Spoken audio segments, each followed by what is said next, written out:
Hello everyone, welcome to our channel. We are the Board Girls. Today we have our board game buzz number 6 for you. We are pretty excited. We're going to talk about some top tips for strategy, how to plan a strategy, and all of that. So off we go.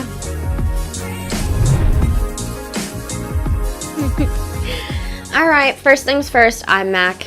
I'm Jazz. We're glad to have you with us today. We're pretty excited to talk about strategy. We both like strategy games a lot. And we know that there's just a lot that can go into how to develop a strategy. Exactly. And the first thing you can do when you develop a strategy is to have a plan in mind. Basically, I am saying to have a strategy to develop a strategy. Yeah. Like, this sounds silly, but it's foundational. Yeah. It's important. Basically, when your turn comes around, you want your action to mean something. So have some plan in the back of your head. And obviously, different games, you have different strategies. Yeah. And make sure to be flexible with whatever plan you start maybe doing.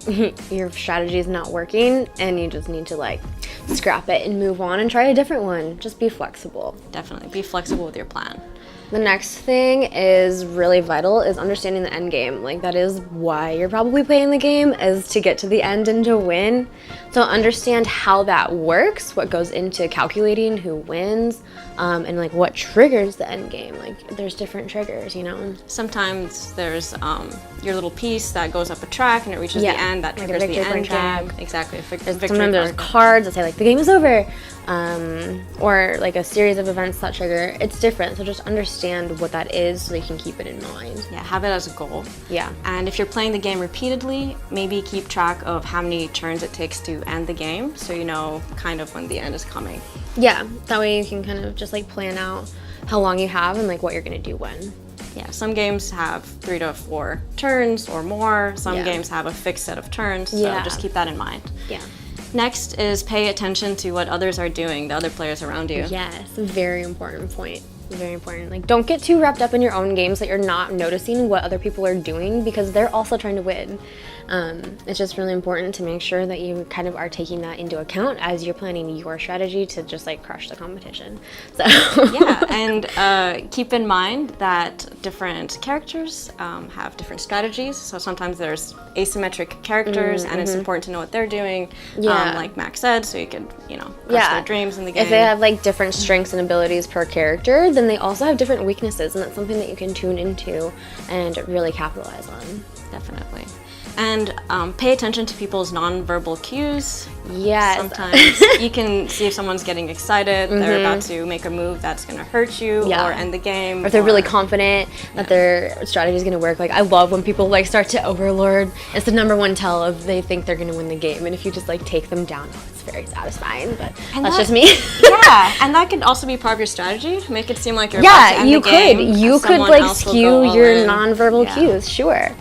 The next thing we kind of touched on a little bit, but just pay attention to the timing of your actions, meaning that there are different points in the game at which your actions will be most effective, and that is what you just need to keep in mind. Yeah, usually games have a beginning, middle, and an end, and in the middle sometimes you're building up resources, you're developing your plan, and you have to keep in mind when the end is coming, because then you won't be able to reap the rewards of all your planning and all the resources that you've gathered and so on.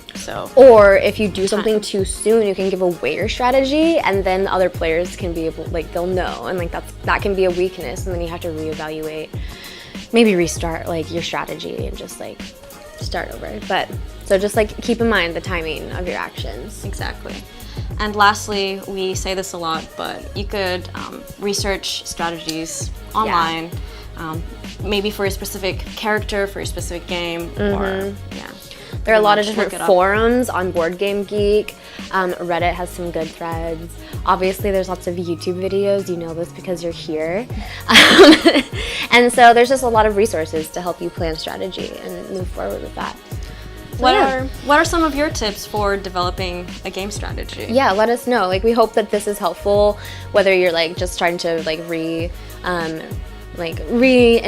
your strategy or understand what it takes to move into heavier gameplay. Maybe it seems daunting to you, to play a big strategy game. It doesn't have to be. So let us know, your thoughts and comments, and I don't know, what are your favorite strategies for specific games? Let us know in the comments below. Also, like and subscribe. Yes. Of course, we have lots of content for you. And And as always, cheers to a good game. cheers to a good game, everyone.